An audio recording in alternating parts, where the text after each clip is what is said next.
நான் நான் காந்தாயின் உடன் பிறந்தவன்.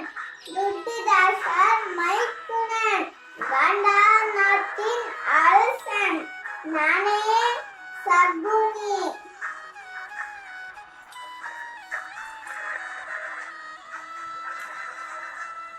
அம்பு மருமகனே, மூடக்கண்டே வெளிப்பட்டாடே.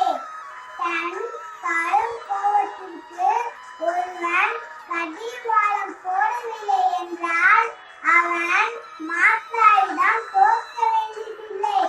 அவன் கோவே அவனை கொன்றுவிடும். என் கோட்டினாலே ஊர் கெட்டு போகிறது. அந்த போரில் சகாதேவனால் நான் மாண்டேன். நமஸ்தே. சகுனியாக நான். பிஎஸ் சுட்டிகீஸ்வர். First standard B section. கோவத்தை தவிர்ப்போம், அம்பை பகிர்வோம். தேங்க்யூ.